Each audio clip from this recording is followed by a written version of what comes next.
Hey everyone, and welcome to a deep dive on gaining a fresh perspective, a global perspective to be exact. Global perspective, huh? Love it. Yeah, so we're really diving deep into how understanding this concept can maybe help us understand the world's problems a little better, Right, right. and maybe even point us towards some solutions. Solutions, yeah. You'll walk away, hopefully, with a new framework for thinking about these big challenges and some thought-provoking questions to ponder. I like it. All right, so to kick things off, imagine this. Earth. Okay. From billions and billions of miles away, just a tiny pale blue dot suspended in the vastness of space. It's incredible, isn't it? That Yeah. tiny dot. It represents everything we know, everyone we love, every experience, like you said, we've ever had. Yeah, every experience all crammed onto that little dot. It's amazing. It really makes you think differently about our place in the grand scheme of things, you It also know? does. And this idea of seeing Earth from that distant vantage point, it ties directly into this concept of a global perspective. Absolutely, it does. Really? Yeah, yeah. It's about recognizing, I think, our interconnectedness, understanding that the challenges that we face, well, they don't adhere to borders Right, they don't care. or political boundaries. Right. These problems, they affect us all. Yeah, and it's like we often get so caught up in our own little corners of the world that we kind of forget we're all part of something much, much larger. It's so easy to get stuck in our own little bubbles, isn't it? Definitely. But zooming out, seeing that pale blue dot, it's a good reminder that we're all in this together, It really is. on this little planet flying through space. Exactly. We've got to figure it out together. We do. We have to. Speaking of limited perspectives, our source material uses a great analogy to illustrate this point. Oh, yeah, I know this one. The blind men and the elephant. I love that one. It's a classic. You know, the story. Yeah, each man touches a different part of the elephant, Oh, right? exactly. And comes up with a totally different idea of what it It's is. totally different, yeah, based on just that one little piece of the puzzle. It's a perfect example of how our limited perspectives, they can lead us astray, can't they? Totally, yeah. To incomplete and often inaccurate conclusions. And it's not even their fault. They're just working with the information they have. Exactly. That's the thing. It's not about blaming anyone. It's Yeah. about recognizing those limitations and trying to see the bigger picture. Right. And so it's not just about the information we have, it's also about the way we think, right? Oh, absolutely. The way we process information, the biases we bring to the table, Yeah, those biases. yeah, those can really trip us up. Okay, so talk to me about these biases. Well, we fall prey to short-term thinking, right? We narrow our scope of concern, and let's not forget about those tribal instincts, Oh, the tribal instincts. Those are big ones. which can make us prioritize the in-group over the greater good. Right, like it's us versus them. Yeah, it's that primal urge to protect our own tribe, even if it means overlooking the needs of the wider community. And those in-group instincts, they're so deeply ingrained, aren't they? It's like this primal urge, like you said, to protect your own. Totally. It's wired into us, from our evolutionary past.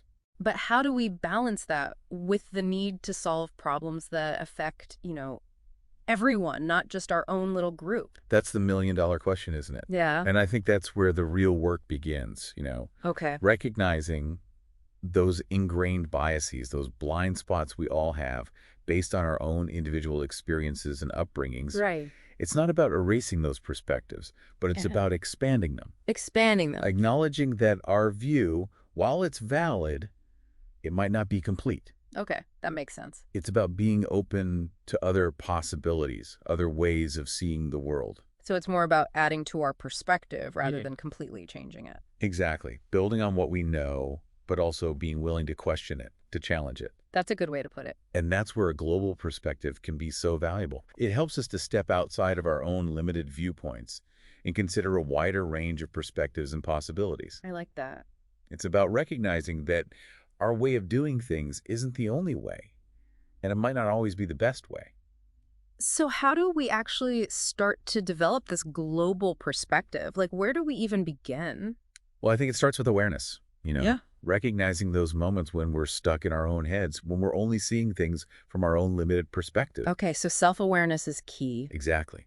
And from there, we can start to actively seek out different perspectives, different ways of looking at the world. Okay, so like reading books by authors from different cultures. Yes, exactly. Traveling to new places if you can, Yeah. talking to people from different backgrounds, Having these conversations, yeah. exposing ourselves to different ideas and ways of life, that's crucial. And it's not always comfortable, right? No, it's not always comfortable. It can be challenging. Yeah, It can make us question our own beliefs and assumptions, but that's where the real growth happens, isn't it? right. Getting outside that comfort zone. Yeah, exactly.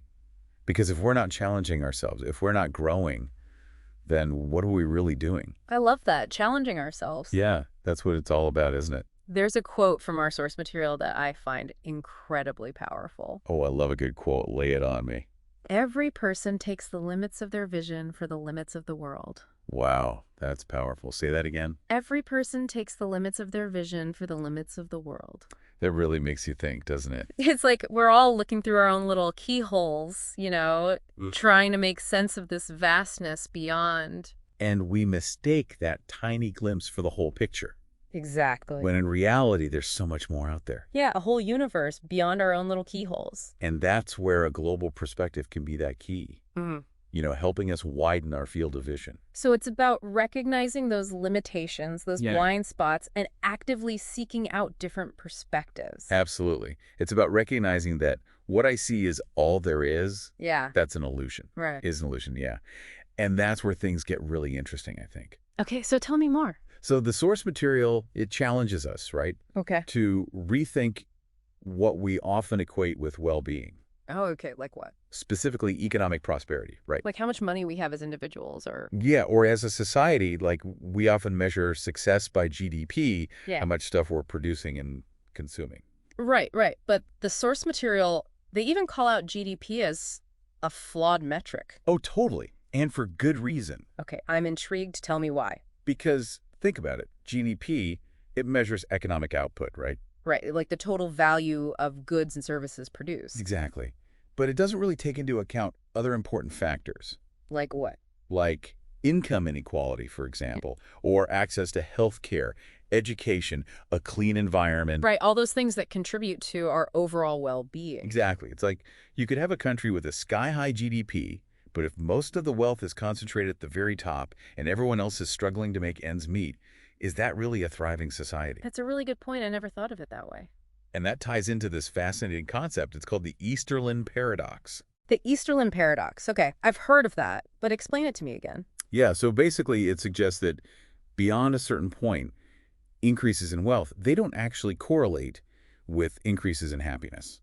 Really? So like once you have enough money to meet your basic needs? Exactly. More money doesn't necessarily equal more happiness, So it's not about just chasing more, more, more. It's about finding that balance, Yeah, right? yeah. Meeting our material needs, of course, but also prioritizing things like social connection, purpose, a sense of community. Those are the things that really matter in the long run. Absolutely.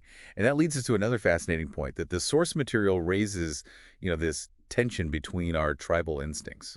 Oh yeah, we talked about that earlier, right? The in-group bias. Exactly. And the need for, global cooperation. Right, because if we're constantly prioritizing our own little tribe, It makes it really, really hard to address these big global challenges. totally makes sense. Yeah, Yeah. because climate change doesn't care about our nationality or what political party we belong to. Exactly. It affects us all, and it requires us to work together to find solutions. So how do we even begin to overcome those tribal instincts? Well, awareness is a huge first step, just like we talked about earlier with recognizing our own biases. Okay, so being aware of those in-group tendencies. Exactly. And then actively seeking out perspectives from people who are different from us. Yeah, making that effort to connect with people from different backgrounds, different cultures. Exactly. Because the more we understand and empathize with each other, the easier it becomes to see past those artificial divisions and work together towards common goals. And the source material, they actually offer some really practical tools and principles for putting this global perspective into action. Oh, they do? Like what? Well, they have this list called the General Solution, Okay. and some of the points really resonating with me, like seeking real good and expanding our time horizons. Expanding our time horizons. I Yeah. like that. What do they mean by that? Well, it's like how often do we get caught up in the here and now, right? Oh, all the time. Without really thinking about the long-term consequences of our actions. Yeah, we're kind of wired for instant gratification, aren't we? Totally. It's like we want it all and we want it now. But that kind of short-term thinking, it can have some pretty serious consequences down the line. Exactly. And that's where expanding our time horizons comes in, right? So thinking about the impact our actions will have, not just on ourselves, but on future generations as well. Exactly. Thinking 7 generations ahead, like some indigenous cultures do. That's a powerful concept. 7 generations ahead. Wow. Right. Making choices that benefit not just us, but our children, our grandchildren, and beyond. It's about taking a longer view, considering the legacy we want to leave behind. And the source also talks about this idea of internalizing externalities. Internalizing externalities. Okay, break that down for me. So remember our earlier example of coal mining? Yeah, yeah. Well, the pollution generated by coal mining, the health risks to the miners, those are externalities, costs that aren't reflected in the price of coal itself. So like the true cost of coal isn't being accounted for? Exactly. And internalizing those externalities means acknowledging those hidden costs and factoring them into our decisions, both as consumers and as policymakers. Okay, so like if we were really internalizing the externalities of coal mining, the price of coal would skyrocket, right? Exactly, because suddenly you're not just paying for the extraction, you're also paying for the environmental damage, the healthcare costs, the impact on communities. Wow, I never thought about it like that. It's about understanding that our actions have these ripple effects that extend far beyond ourselves. It's that interconnectedness idea again, isn't it? Exactly. And this is where systems thinking comes into play, right? Seeing those connections, those interdependencies. Systems thinking, yeah, that's huge. It's about recognizing that we're not dealing with isolated problems. Right, it's all connected. Everything's connected.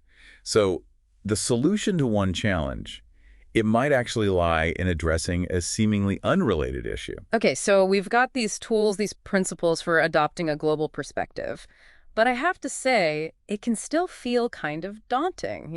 Oh, totally. It's like, where do we even begin to put all of this into practice? Exactly. It's one thing to talk about these big ideas, but it's another thing entirely to actually live them out in our daily lives. Yeah, no, you're right. It can feel overwhelming. Like, where do you even begin, right? Exactly. Like it's one thing to have these big, expansive ideas, Right. but how do we actually translate those into tangible actions in our everyday lives? That's the million-dollar question, isn't it?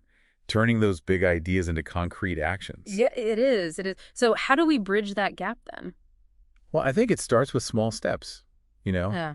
Okay, I like that. Small steps. Yeah, like we don't have to overhaul our entire lives overnight. Right. It's more about making gradual, sustainable changes.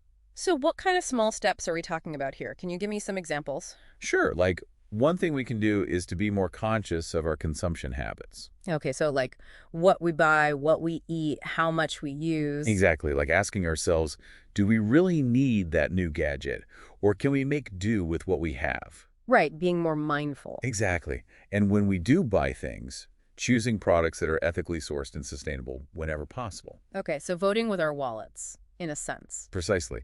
And then another small step we can take is to simply educate ourselves. Okay, like reading more about global issues. Yes, exactly. Reading books, articles, watching documentaries, listening to podcasts like this one. There you go, shameless plug. But yeah, I totally agree. Knowledge is power. It is. And it helps us to understand these complex issues on a deeper level. And once we understand the issues, we can start to look for ways to get involved, right? Absolutely. Whether that's volunteering our time, donating to organizations that are working to make a difference. Right, supporting those causes we care about. Exactly. Or even just having conversations with our friends and family about these issues. Raising awareness, spreading the word.